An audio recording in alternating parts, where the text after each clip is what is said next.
అధ్యాయము చదువుకుందాము. తల్లి రమణ వచ్చి నడిపించవలసిందిగా కోరుచున్నాను.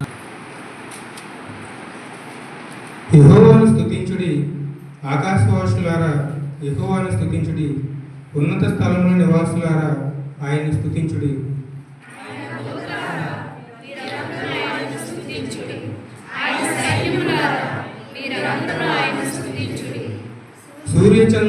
సూర్యచంద్రులారా ఆయన్ని స్తుతించుడి, కాంతిగల నక్షత్రములారా మీరందరూ ఆయన్ని స్తుతించుడి.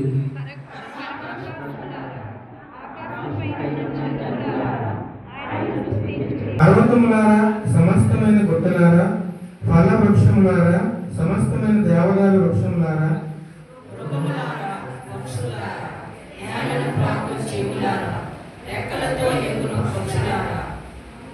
భూరాజులారా సమస్త ప్రజలారా, భూమి మీద ఉన్న అధిపతులారా సమస్త న్యాయాధిపతులారా యెహోవాను స్తుతించుడి. Praise the Lord. హల్లెలూయా.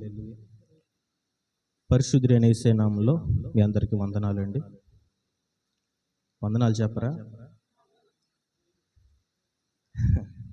ప్రియమైన వాళ్ళరా, కొద్ది నిమిషాలు దేవుని వాక్యాన్ని శ్రద్ధగా ఆలకిద్దాం. అందరం ఒకసారి గట్టిగా హల్లెలూయా చెప్దామండి. ప్రియమైన వాళ్ళరా, ఈరోజు మన వాక్యాంశము ఉన్నతమైన ఆత్మీయ అనుభవము. ఏంటండి? ఉన్నతమైన ఆత్మీయ అనుభవము. ప్రియమైన వాళ్ళరా, వాక్యంలోనికి వెళ్ళే ముందు ఒక 2 ప్రశ్నలు వేస్తాను. మీరు దానికి సరైన సమాధానము చెప్పాలి. మొదటి ప్రశ్న ఏంటంటే, మనిషి జీవితంలో మరణం అనేది ముగింపా ప్రారంభమా? ప్రారంభమా? చెప్పండి. మనిషి జీవితంలో మరణం అనేది ముగింపా ప్రారంభమా? ఏంటి? ప్రారంభమా ముగింపా? ఏంటండి? మనిషి జీవితంలోనట మరణం అనేది ప్రారంభమట. హల్లెలూయా. ఒక జంతువు చనిపోతే దానికి అదే ముగింపు. ఒక పక్షి చనిపోతే ఆ మరణమే వాటికి ముగింపు. కానీ మనిషి చనిపోతే మరణము ముగింపు కాదట, ప్రారంభమట. హల్లెలూయా. మరణం అంటే ఇప్పుడు మనం జీవిస్తున్న జీవితము తాత్కాలికమైనది, సరిహద్దులు కలిగినది. ఒక ఆయుష్ కాలము, ఒక సమయం, ఒక టైం అనేది, ఒక లైఫ్ స్పాన్ అనేది ఉంటుంది. కానీ మరణము తర్వాత శాశ్వతమైన జీవితము ఉంటుంది. అది అగ్నిగుండంలోనైనా లేకపోతే పరిశుద్ధుల పట్టణమైన పరలోక రాజ్యంలోనైనా మనము 1 సంవత్సరము, ఒక 50 సంవత్సరాలు, లేకపోతే ఒక తరము, ఒక యుగము కాదు, తరతరాలు, యుగ యుగాలు జీవించవలసిన జీవితము. ఆ పరలోక రాజ్యానికి వెళ్ళడానికే ఈ మందిరాలు, ఈ పరిచర్య, ఈ సేవ, ఇదంతా, ఈ ప్రయాస అంతా కూడా. అయితే మొదటి ప్రశ్న అయిపోయింది. మనిషి యొక్క మరణము ముగింపు కాదు, ప్రారంభము. రెండవ ప్రశ్న చాలా రొటీన్గా అడిగిన ప్రశ్నే. పరలోక రాజ్యం వెళ్ళాలని ఎంతమందికి ఆశ ఉందో చేతులెత్తండి. ఎంతే ఉంది ఆశ? చేతులెత్తండి. పరలోక రాజ్యం వెళ్ళాలని ఆశ లేదా? భయం వేస్తుంది. ఎందుకు? మనం ఆ మార్గంలో లేవు కాబట్టి. అంతేనా? దేవుని మార్గంలో లేవు కాబట్టి చెయ్యి లెగటం లేదు. లేకపోతే చెయ్యి నువ్వు తిన్నగా అందరికంటే ముందే ఎత్తగలవు ధైర్యంగా. నీ భక్తి నీకు ధైర్యం పుట్టిస్తుంది. హల్లెలూయా. పరలోక రాజ్యం వెళ్ళాలంటే ప్రతి ఒక్కరూ కూడా ఆశపడతారు. ప్రియమైన వాళ్ళరా, అయితే పరలోక రాజ్యం వెళ్ళాలంటే ఉండవలసినటువంటి ఉన్నతమైన ఆత్మీయ అనుభవాలు, ఒక 3 అనుభవాలు ఈరోజు మనం ధ్యానం చేసుకొని ముగించుకుందాం. ప్రియమైన వాళ్ళరా, దేవుని రాజ్యానికి వెళ్ళాలంటే ప్రతి ఒక్కరికి ఆసక్తే. కానీ అరాకొర ఆత్మీయ జీవితంతో, పై భక్తితో మనం దేవుని రాజ్యానికి వెళ్ళగలమా? వెళ్ళలేము. నాకంటే మీకే బాగా మీకు ఇప్పుడు మైక్ ఇచ్చాననుకో నాకంటే బాగా చెప్తారు, అవునా? ప్రియమైన వాళ్ళరా, ఉన్నతమైన ఆత్మీయ అనుభవం కలిగి ఉండాలట. ఉన్నతమైన ఆత్మీయ అనుభవము, ఆత్మీయ లోతైన ఆత్మీయ జీవితం కలిగి ఉండాలట ప్రియమైన వాళ్ళరా. అయితే మొదటిది ఎటువంటి ఆత్మీయ అనుభవం కలిగి ఉండాలి అని మనం ఆలోచన చేసినట్లయితే, మొదటిది శ్రద్ధగా వినాలి అందరూ. నీకంటే, వింటున్నారా? ఇక్కడే ఉన్నారా? ఒకసారి హల్లెలూయా చెప్దామా? హల్లెలూయా. నీకంటే నాకు ఏది ఎక్కువ కాదు. ఒకసారి అందరం చెప్దాం, నీకంటే నాకు ఏది ఎక్కువ కాదు. ప్రియమైన వాళ్ళరా, ఇది ప్రతి క్రైస్తవుడికి, ప్రతి మనిషికి, ప్రతి ఆత్మీయుడికి ఉండవలసినటువంటి లోతైన ఆత్మీయ అనుభవం. ప్రియమైన వాళ్ళరా, నీకంటే నా ఉద్యోగం ఎక్కువ కాదు, నీకంటే నా భర్త ఎక్కువ కాదు, నీకంటే నా బంగారం ఎక్కువ కాదు, నీకంటే నాకున్న అధికారం ఎక్కువ కాదు, నీ తర్వాతే ఏదైనా. హల్లెలూయా. చూడండి ఒకసారి మార్కు సువార్త 5వ అధ్యాయము 15 నుంచి చదవండమ్మా. ఆ యవనస్తుడట, నీతో నన్ను ఉండనిమ్మని బ్రతిమలాడుకున్నాడట. ప్రియమైన వాళ్ళరా, ఎందుకు యేసు ప్రభుతో ఉంటానంటున్నాడు?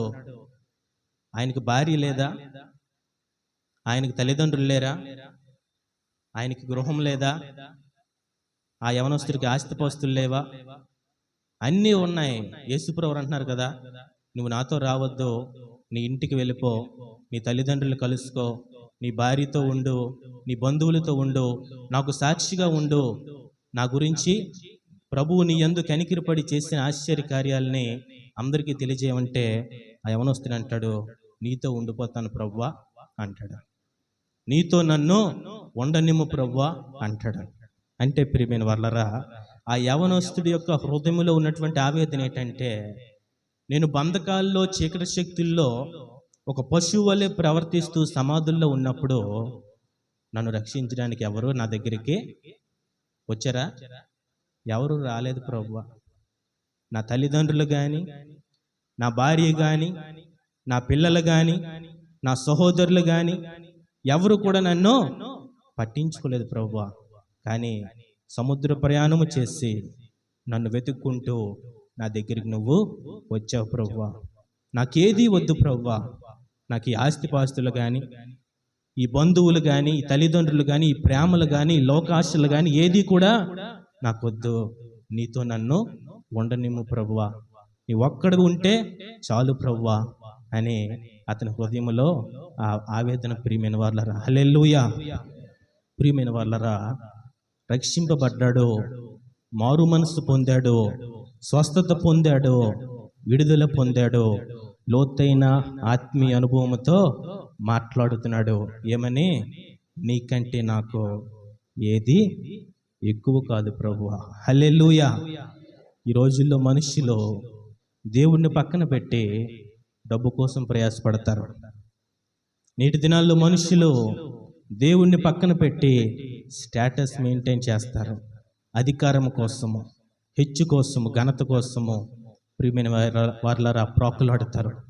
దేవుని పక్కన పెట్టి వ్యర్థమైన వాటిని చూడడానికి, వ్యర్థమైన వాటి యందు మనస్సు ఉంచుతారు. ప్రియమైన వారులారా, ఒక వ్యక్తి పరలోక రాజ్యాన్ని చూడాలంటే, బైబిల్ గ్రంథంలో ఉన్న భక్తుల్ని చూడాలంటే, యేసుక్రీస్తు ప్రభువుని చూడాలంటే, దేవుని రాజ్యానికి చేరాలంటే లోతైన ఆత్మీయ అనుభవం కావాలి.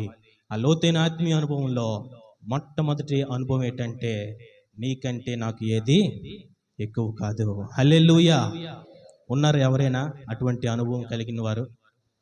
నీకంటే నా భార్య కానీ, నీకంటే నా ఆస్తి కానీ, నీకంటే నా వాహనం కానీ, నీకంటే నా ఉద్యోగం కానీ, నీకంటే నా రాబడి కానీ ఏది కూడా ఎక్కువ కాదు, ఏదైనా నీ తర్వాతే ప్రభువా. హల్లెలూయా. మోషే ఏమంటున్నాడండి? మోషే, నీకంటే ఈ ఫరో ఒక రాజుగా, ఐగుప్తు దేశానికి రాజుగా ఉండడం నాకు ఎక్కువ కాదు ప్రభువా. ఫరో కుమార్తె యొక్క కుమారుడిగా ఉండేటటువంటి ఆ యొక్క హెచ్చు, ఆ ఘనత, భాగ్యము ఎక్కువ కాదు ప్రభువా. అబ్రహాం ఒక ఏటికి నరికేద్దాం అనుకున్నాడట. ఎవరిని? ఇస్సాకు. నీకంటే ఇస్సాకు నాకు ఎక్కువ కాదు ప్రభువా. హన్నా లేక పుట్టినటువంటి ఆ మగబిడ్డని మందిరంలో విడిచిపెట్టి వెళ్ళిపోతుంది. అంటే నీకంటే నాకు ఈ గర్భఫలము ఎక్కువ కాదు ప్రభువా. హల్లెలూయా. శద్రకు, మేషకు, అబేద్నెగోలు అంటున్నారు, రాజు తినే ఆహారం ఎలా ఉంటుంది? వేడివేడిగా చక్కని మాంసాహారము, రుచికరమైన మాంసాహారం ఉంటుంది. నీకంటే ఈ రుచికరమైన ఆహారము ఎక్కువ కాదు ప్రభువా. దానియేలు ఏమంటాడు? నీకంటే నా ప్రాణము ఎక్కువ కాదు ప్రభువా. అపోస్తులు చెరసాల్లో వేయబడి బెత్తాలతో కొట్టబడిన తర్వాత, చెరసాల్లోంచి మెడ పెట్టుకుని బయటికి గెంటి వేయబడిన తర్వాత వాళ్ళు సంతోషపడిపోయేవారట. ఎందుకు? ఆ గాయాలు చూసి, ఆ కారుతున్న రక్తం చూచి, ఆ యొక్క దెబ్బలు చూచి, ప్రభు నిమిత్తము నేను శిక్షింపబడినందుకు నేనెంతో ధన్యుడను, ఎంతో భాగ్యులము అనేసి. అంటే మా గాయాల కంటే, మా అవమానం కంటే ఏది కూడా నీకంటే ఏది ఎక్కువ కాదు ప్రభువా. హల్లెలూయా. ప్రియమైన వారలారా, దేవుని కంటే మనకి ఏది ఎక్కువగా ఉందో మళ్ళీ మనం పరిశీలన చేసుకోవాలి. రెండవ ఆత్మీయ అనుభవము ప్రియమైన వారలారా, కృతజ్ఞత కలిగినటువంటి జీవితము. ఇక్కడ నాతాను ప్రవక్త దావీదుకి ఒక వర్తమానము తీసుకొని వచ్చాడు. చూడండి, 2 సమూయేలు 7వ అధ్యాయము. త్వరగా చదవండి, చాలా ఎక్కువ మ్యాటర్ ఉంటుంది. 7వ అధ్యాయం 8 నుంచి 12 వచనాలు.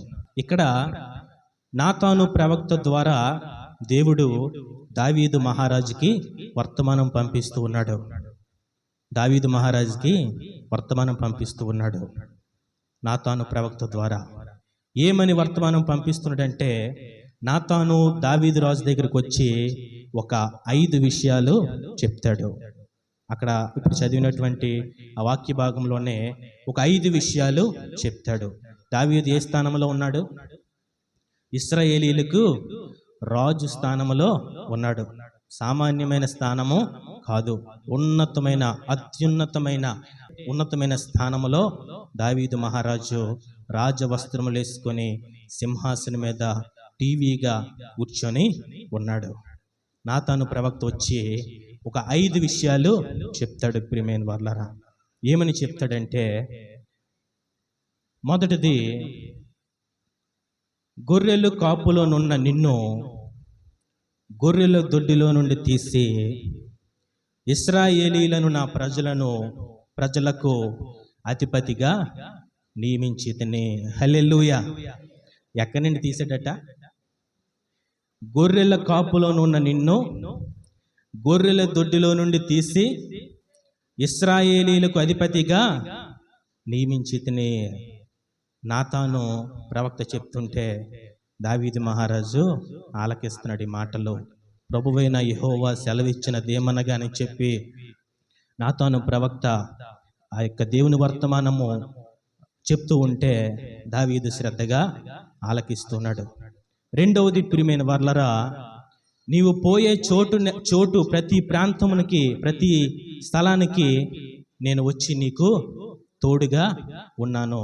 నీ శత్రువుల మీద నేను నీకు విజయము ఇచ్చాను. హల్లెలూయా. నీ శత్రువుల మీద నేను నీకు విజయాన్ని ఇచ్చాను. నువ్వు వెళ్ళే ప్రతి చోట నీకు తోడుగా ఉన్నాను. మొదటిదేంటి? ఎక్కడి నుంచి తీసాడట? గొర్రెల కాపులోనున్న నిన్ను గొర్రెల దొడ్డిలో నుండి తీసి అధిపతిగా, ఒక రాజుగా నిన్ను నియమించాను. రెండవది, నువ్వు వెళ్ళే ప్రతి స్థలంలో నీకు తోడుగా ఉన్నాను. తర్వాత నీ శత్రువుల మీద విజయము ఇచ్చాను. మూడవది, లోకంలో గనులైన వారికి కలుగు పేరును నేను నీకు కలుగు చేశాను. హల్లెలూయా. లోకములో గనులైన వారికి కలుగు పేరు నీకు కలుగు చేశాను. ఒకప్పుడు నీ పేరు ఎవరికి తెలీదు. ఒరే అల్లాడు ఎవడరా అంటే వాడు యెష్షయి కుమారుడు చిన్నోడు గొర్రెలు కాచుకుంటున్నాడని అనేవారు. ఈరోజు నీ పేరు చెప్తే దేశాలు భయపడతాయి. ఈరోజు నీ పేరు చెప్తే రాజులు లేచి నిలబడతారు. దేశాలు గడగడ వణుకుతాయి. తిరిగి నీకు పన్ను కడతాయి. ఆ స్థానంలో నిన్ను నియమించాను. 4వది, నీ ప్రజల మీదకి నీ మీదకి వచ్చే శత్రువుల నుంచి విడిపించి నీకు నెమ్మది కలుగు చేశాను. హల్లెలూయా.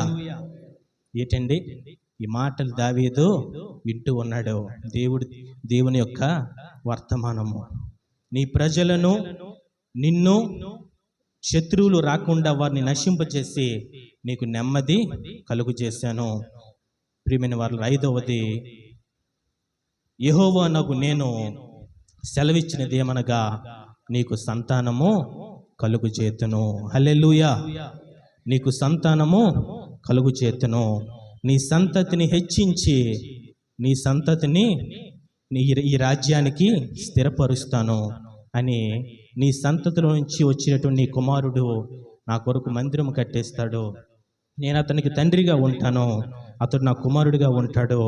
అతడు పాపము చేసి తొట్టిల్లిపోయినా దెబ్బ కొట్టి మరలా నా మార్గంలోనికి తీసుకొని వస్తానని చెప్పి దావీదు యొక్క జీవితాన్ని దావీదు ముందు ఒకసారి దేవుడు అలా పెట్టాడు. ప్రియమైన వారలారా, హల్లెలూయా. ప్రియమైన వారలారా, దావీదు ఈ మాటలు వింటూ ఉన్నాడు. ఆ మాటలు విని హృదయము బరువెక్కిపోయి తట్టుకోలేక దేవుని సన్నిధిలోకి వెళ్ళి కూర్చుండిపోయాడట. హల్లెలూయా. దేవుని సన్నిధిలోకి వెళ్ళి సాధారణంగా సాగిలు పడతాడు, మోకరిస్తాడు, సాష్టాంగ నమస్కారం చేస్తాడు. కానీ దేవుని సన్నిధికి వెళ్ళి కూర్చుండిపోయి 18వ వచనంలో ఒక అద్భుతమైన మాట అంటాడు. ఏమిటంటే, నా ప్రభువా యెహోవా, ఇంతగా నన్ను హెచ్చించుటకు నేను ఎంతటి వాడను, నా కుటుంబము యాపాటిది. హల్లెలూయా. కొంచెం గట్టిగా హల్లెలూయా. ఇంతగా నన్ను హెచ్చించుటకు నేనెంతటి వాడనో నా కుటుంబము యాపాటిది. దావీదు ఏం చేస్తున్నాడు? షోయింగ్ గ్రాటిట్యూడ్ని చూపిస్తూ ఉన్నాడు, కృతజ్ఞత చూపిస్తూ ఉన్నాడు. ప్రియమైన వారలారా, ఈరోజు దేవుడు అనేకమైన మేళ్ళు, అనేకమైన ఉపకార్యాలు, అద్భుత కార్యాలు, ఆశ్చర్య కార్యాలు, ఉన్నతమైన కార్యాలు నీ పట్ల నా పట్ల జరిగించినప్పటికీ దేవుని మార్గంలో నడవడానికి మనకి ఏం లేదు, ఇష్టమో లేదు. ఎందుకు కృతజ్ఞత తెలుపుతున్నాడు? నా టాలెంట్ బట్టి ప్రభువా, నా జ్ఞానం ప్రభువా, నా శక్తి ప్రభువా, నా బలం ప్రభువా అన్నాడా? ఏమన్నాడు? ఎంతగా నన్ను హెచ్చించడానికి నేను ఎంతటి వాడను, నా కుటుంబం యాపాటిది, నా కుటుంబాన్ని ఇశ్రాయేలీయులకి రాజులుగా, అధికారులుగా నియమించడానికి యాపాటి వారం ప్రభువా అని మాట్లాడుతూ ఉన్నాడు. ప్రియమైన వారలారా, లోతైన ఆత్మీయ అనుభవంలో 2వ అనుభవము కృతజ్ఞత కలిగి ఉండడము. హల్లెలూయా. దావీదు యొక్క, మహారాజు యొక్క హృదయాన్ని బట్టి ఒక దైవ సేవకుడు ఒక మంచి పాట రాశాడు. ఏంట పాట అంటే, నేనేమైనా ప్రభువా నిన్ను స్తుతిస్తాను, నాకేమున్నా ప్రభువా నీకే అర్పిస్తాను, నేనేమై ఉన్నానో నీ దయ వలనేనయ్యా, నాకున్నవన్నీ నీవిచ్చినవేనయ్యా. హల్లెలూయా. నేనేమైనా ప్రభువా నిన్ను స్తుతిస్తాను, నాకేమున్నా ప్రభువా నీకు అర్పిస్తాను. నేనేమై ఉన్నానో కేవలం నీ యొక్క దయ వలనే, నాకున్న డబ్బు, నాకున్న బంగారు, నాకున్న వ్యాపారం, నాకున్న ఉద్యోగము, నాకున్న ఆరోగ్యం, నాకున్నవన్నీ నీవిచ్చినవే ప్రభువా. హల్లెలూయా. కృతజ్ఞత కలిగినటువంటి జీవితం. ప్రియమైన వారలారా, 3వది ప్రియమైన వారలారా, లోతైన ఆత్మీయ అనుభవంలో మనం మోకరించినప్పుడు మన అనుదిన ప్రార్థనలో మనము ఒక అంశాన్ని జ్ఞాపకం చేసుకోవాలట, మరిచిపోకూడదట. యేసుక్రీస్తు ప్రభువారే చెప్పి ఉన్నారు. చూడండి, కొరింథీయులకు రాసిన మొదటి పత్రిక 11వ అధ్యాయము 23 నుంచి 25 వచనాలు. నాకు బదులుగా ఎప్పుడైనా సరే యేసుక్రీస్తు ప్రభువారి యొక్క శిలువ మరణము, మన కొరకు చేసినటువంటి త్యాగము జ్ఞాపకం చేసుకున్నప్పుడు నీ కుడి చెయ్యి నీ గుండె మీదకి వచ్చేయాలి. అదవుతుందా? నీ కుడి చెయ్యి నీ హృదయం మీదకి వచ్చేయాలి. నువ్వు ఎంతో ఉన్నతంగా జ్ఞాపకం చేసుకోవాలి. విరిగి నలిగిన హృదయంతో నా దేవుడు నా కొరకు, నా పాపము కొరకు, నాకు బదులుగా నా పాపము నిమిత్తము సిలువలో మరణించాడు. హల్లెలూయా. అమెరికా వాళ్ళ కోసం కాదు, నా ఇంటి పక్కన వాళ్ళ కోసము కాదు, నా తల్లిదండ్రుల కోసము కాదు, నా అన్నదమ్ముల అక్క చెల్లెల కోసము కాదు, నా కోసము నా దేవుడు సిలువలో రక్తము కార్చి ప్రాణం పెట్టాడు. దేనికోసము? నన్ను విడిపించడానికి, నన్ను స్వస్థపరచడానికి, నన్ను రక్షించడానికి. మీ ప్రార్థనలో జ్ఞాపకం చేసుకుంటున్నారా? ఉన్నతమైన ఆత్మీయ అనుభవం కలిగినటువంటి ఒక విశ్వాసి ప్రతిరోజు కన్నీరు కారుస్తాడు. ఎందుకంటే నన్ను రక్షించినందుకు నీకు వందనాలయ్యా, నా కొరకు నలగొట్టబడ్డావు కదా, నా కొరకు అవమానపరచబడ్డావు కదా, నా కొరకు నీ గడ్డాలు పిరికివేయబడ్డాయి కదా, నా కొరకు పిడిగుద్దులు గుద్దబడ్డాయి కాబడా, నిన్ను కొట్టి ప్రవచింపమని అవమానించారు కదా. ఎవరి కోసము? పాట ఉంటుంది, ఎవరి కోసమో ఈ ప్రాణత్యాగము. ఎవరి కోసము? నీ భర్త కోసం కాదు, నీ భార్య కోసమో కాదు, ఎవరి కోసమో కాదు, నా కోసము. రక్షణ వచ్చేసరికి ఇండివిజువల్గా తీసుకోవాలి, వ్యక్తిగతముగా తీసుకోవాలి. ప్రియమైన వాళ్ళరా, నా కొరకు నా ప్రభువు సిలువలో వ్రేలాడాడు. ఎలా వ్రేలాడాడు? ఎలా వ్రేలాడాడు? నిన్ను రక్షించుకోవడానికి, కేవలము నిన్ను రక్షించుకోవడానికి సిలువలో వ్రేలాడాడు. దిగంబరిగా, వస్త్రము లేనివాడిగా, స్వరూపము లేనివాడిగా. చెప్పుకోవడానికి సింపుల్గా ఉంటాయి, కళ్ళ ముందుకు తెచ్చుకుంటే భయం వేస్తుంది. మనకి స్వరూపం ఉంది, నన్ను చూసిన వెంటనే నా పేరు చెప్పేస్తారు, ఎందుకంటే నాకు పోలిక ఉంది. కానీ ఆయనకి పోలిక లేదట, స్వరూపము లేదట. మనుష్యులు చూడనొల్లని వానిగా, వ్యసనాక్రాంతుడిగా, దిక్కుమాలినోడిలాగా ప్రియమైన వాళ్ళరా సిలువలో వేలాడాడట. హల్లెలూయా. ఎవరి కోసము? నా ఒక్కడి కోసము, నీ ఒక్కరి కోసము. ప్రియమైన వాళ్ళరా, ఆ సిలువ మరణాన్ని మరిచిపోయిన వ్యక్తే బ్రాందీ బాటిల్ ఎత్తుతాడు. ఆ సిలువ మరణాన్ని, ఆ సిలువ త్యాగాన్ని మరిచిపోయిన వ్యక్తే వేశ్యగృహానికి వెళ్తాడు. ఆ సిలువ మరణాన్ని మరిచిపోయిన వ్యక్తే గర్వంగా, అహంకారముగా ఉంటాడు. అందుకే యేసు ప్రభువు అంటున్నారు, నన్ను జ్ఞాపకము చేసుకోండి, మర్చిపోకండి, ఎందుకంటే మీ కొరకు నలగగొట్టబడ్డాను, విరగగొట్టబడ్డాను. ఆయన సిలువ మీద నుంచి, ఆయన శరీరం నుంచి దారధారలుగా రక్తము కార్చబడింది. ఏది మర్చిపోయినా పర్వాలేదు, కానీ నా కొరకు నా దేవుడు చేసినటువంటి ఆ ఉన్నతమైన త్యాగం ఎప్పుడో 2025 సంవత్సరాల క్రితం జరిగింది కదండి, ఎప్పుడో మర్చిపోతాం. అలా ఉండకూడదు. ప్రియమైన వాళ్ళరా, ఆయన ఒకవేళ పిలాతు అడిగినప్పుడు నీలో ఏదైనా తప్పు ఉందా, నీలో ఏదైనా పాపం ఉందా అని అడిగితే నాలో ఏ పాపం లేదన్నాడు అనుకో, ఏమైపోతాం? మనుషులకి రక్షణ ఉండదు. ప్రియమైన వాళ్ళరా, కాబట్టి ఆయనట బొచ్చు కత్తిరించు అని ఎదుట గొర్రె పిల్ల మౌనముగా ఉండినట్లు మౌనముగా ఉండిపోయాడట. ఎందుకు మౌనంగా ఉన్నాడు? నేను రక్షింపబడాలి, నేను స్వస్థపరచబడాలి, నేను ఒక లోకంలోంచి మరొక లోకానికి వెళ్ళాలి అనేసి ప్రియమైన వాళ్ళు ఆయన మౌనముగా ఉండిపోయాడు. ఆయన మౌనానికి అక్కడున్న అధికారులు ఆశ్చర్యపోయారట. మరి పరలోక రాజ్యం వెళ్ళాలంటే ఎటువంటి ఆత్మీయ అనుభవం కలిగి ఉండాలి? లోతైన ఆత్మీయ అనుభవము ఉండాలి. జీవిద్దామా? లోతైన ఆత్మీయ అనుభవం కలిగి జీవిద్దామా? ఎంతమంది జీవిస్తారు? ఆన్సర్ సరిగ్గా రావట్లేదు. లోతైన ఆత్మీయ అనుభవం కలిగి ఎంతమంది జీవిస్తారు? నీవు తప్ప నీకంటే నాకేది ఎక్కువ కాదు. రెండవది, ప్రతి విషయంలో కూడా విపరీతమైన కృతజ్ఞత కలిగినటువంటి జీవితము, దేవుడు చేసినటువంటి త్యాగాన్ని, బలియాగాన్ని జ్ఞాపకం ఉంచుకునేటటువంటి జీవితము. దేవుడి పరిశుద్ధ వాక్యాన్ని మన హృదయంలో ఫలింపు చేయనుగాక. ఆమేన్.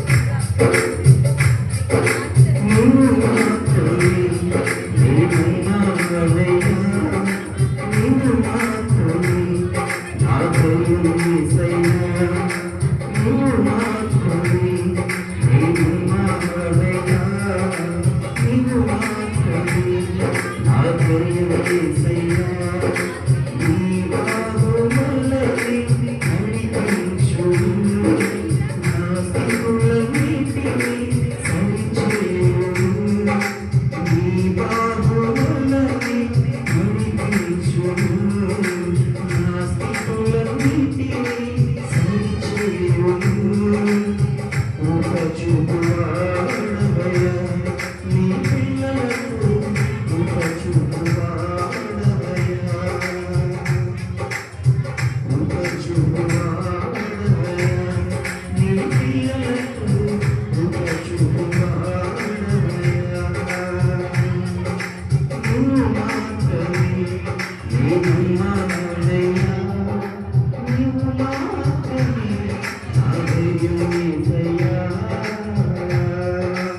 సమకూర్చువాడవయ్యా, నీ పిల్లలకు సమకూర్చువాడవయ్యా, నీవు మాత్రమే నేనున్నానయ్యా, నీవు మాత్రమే నా దైవం యేసయ్యా, నీవు మాత్రమే నేనున్నానయ్యా, నీవు మాత్రమే నా దైవం యేసయ్యా. మనలను మనమే విమర్శించి కొన్ని ఎడల తీర్పు పొందకపోవడము, మనము తీర్పు పొందిన ఎడల లోకముతో పాటు మనకు శిక్ష విధి కలుగుకున్నట్లు ప్రభు చేతనే శిక్షింపబడుచున్నాము.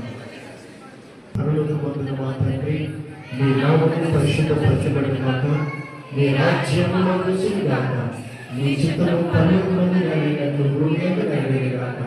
మాకు ఆహారములు మాకు దయచేయము, మా దుస్తులు క్షమించిన ప్రకారం మమ్మల్ని క్షమించుము, మాకు శోధనలు తేడా దృష్టిని తప్పించు. ఎందుకంటే రాజ్యము బలము మహిమ నిరంతరం నీవే ఉన్నావు. యెహోవా మిమ్మల్ని ఆశీర్వదించి మిమ్మల్ని కాపాడుగాక. యేసుక్రీస్తు ప్రభువు తన సన్నిధిని మీ మీద ప్రకాశింపజేసి మిమ్మల్ని కరుణించుగాక. పరిశుద్ధాత్మ దేవుడు తన సన్నిధిని మీ మీద ఉదయింపజేసి మీకు సమాధానము కలుగు చేయగాక. ఆమేన్, ఆమేన్.